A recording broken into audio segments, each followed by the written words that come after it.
Hari-hari ini jangan takut, kita harus bangkit menghadapi segala situasi.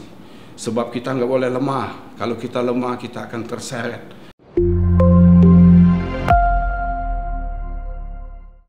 Shalom. Hari ini saya melanjutkan apa yang pernah saya bagikan yang lalu. Bagaimana kita supaya tidak menyerah di masa sulit, menghadapi masa COVID ini, biarlah kita boleh lebih kuat. Yang kita harus lakukan apa? Tingkatkan daya tahan. Yang lalu saya pernah menyampaikan cara meningkatkan daya tahan, yaitu apa? Pegang janji Tuhan. Janji Tuhan itu banyak sekali tertera di dalam Alkitab. Janjinya itu ya dan amin. Sebab janjinya itulah yang akan membantu kita supaya kita bisa bertahan di masa sulit. Percaya akan janji Tuhan.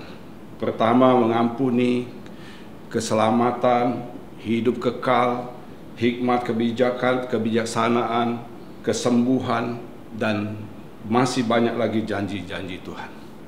Nah, yang kedua, apa yang harus kita lakukan untuk meningkatkan daya tahan? Tidak lain, saudara, kita harus hidup saling membangun di dalam komunitas. Hari-hari ini, masa pandemi, kita sangat memerlukan komunitas. Seolah-olah masa sekarang ini kita dijauhkan dengan ada istilah social distancing dan lain sebagainya. Kita sulit ketemu face to face dengan siapa akan kita bicara. Tapi Tuhan kita dahsyat, amin. Dengan cara teknologi, digital teknologi, kita tetap bisa berkomunitas di dalam, baik itu di dalam banyak hal, dalam Zoom, dalam lain sebagainya. Ya, kita harus terus membangun di dalam komunitas, saling membangun.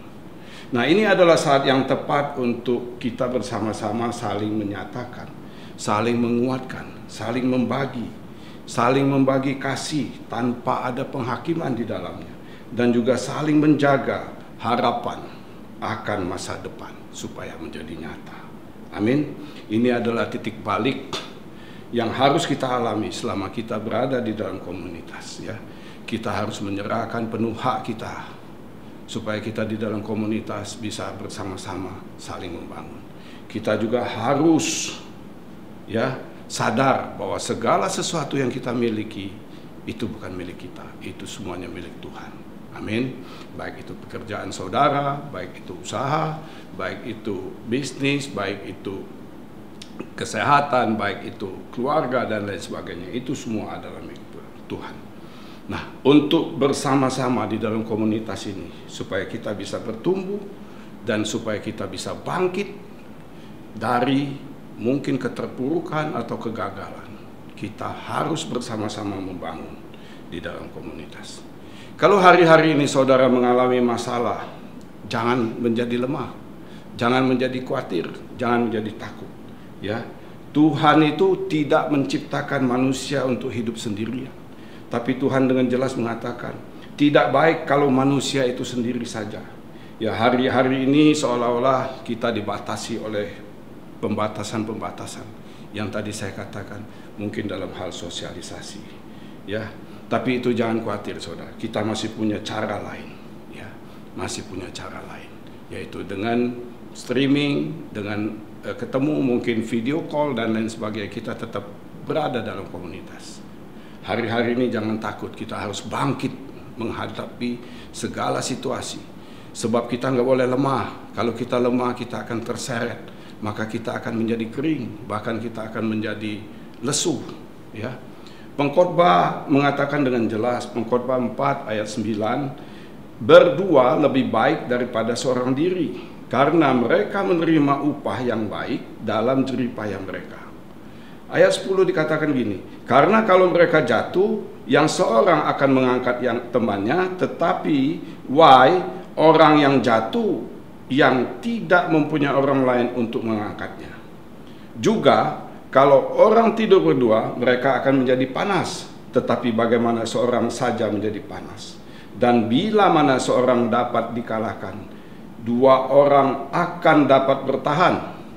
Tali 3 lembar tidak mudah diputus. Jadi jangan takut, saudara. Kita perlu dalam komunitas. Apa yang dikatakan pengkhotbah benar. Seorang diri tidak bisa memanaskan diri sendiri. Ya, tali 3 lembar tidak mudah diputus. Hari-hari ini kita harus punya unity yang kuat di dalam komunitas supaya apa? Bisa saling membangun. Ya, puji Tuhan di tempat kita ada KUL yang namanya Community of Love, di mana di dalam wadah KUL ini kita bisa saling membangun. Yaitu apa? Di dalam KUL ada kesatuan hati. Di dalam KUL kita bisa tumbuh bersama. Di dalam KUL kita sama-sama bisa memenangkan jiwa. Saling topang, saling doa, dan juga hari-hari ini yang paling penting kita harus saling mengasihi. Ya, di dalam komunitas ini banyak yang bisa kita dapatkan, saudara. Ya, ada kesaksian dari KUL yang di tempat kami, itu namanya BBS, ya, berkat bagi sesama. Si A punya keahlian bikin apa, si B menjual. Artinya di sini ada satu saling, saudara. Ya, saling mendukung, saling memberkati, supaya apa? Supaya kita sama-sama bisa bangkit. Dalam masa sulit ini memang kelihatannya sulit bagi sebagian orang, tapi kita ini adalah anak-anak yang sudah dipilih Tuhan, yang sudah dijanjikan Tuhan. Apabila engkau setia, maka Allah itu setia dan adil juga kepadamu. Janganlah kita menjauhkan dari pertemuan ibadah kita seperti dibiasakan oleh banyak orang. Tetapi marilah kita hidup di dalam komunitas. Mari kita berdoa, saudara. Terima kasih Tuhan, kami bersyukur kalau hari ini aku boleh membagikan apa yang menjadi isi hatimu. Biarlah kami boleh hidup dalam komunitas, kami boleh saling menguatkan, saling membagi, saling menasihati, saling memberkati. Biarlah anak-anak-Mu Tuhan yang mendengarkan akan tayangan ini semua boleh diberkati oleh Tuhan, diberikan kesehatan, kekuatan, perlindungan, penjagaan. Semua keluarganya boleh diberkati, semua yang mereka butuhkan boleh dicukupkan, semua mereka perlukan boleh disediakan oleh Tuhan. Kami percaya Tuhan kami adalah Tuhan yang ajaib. Haleluya. Amin.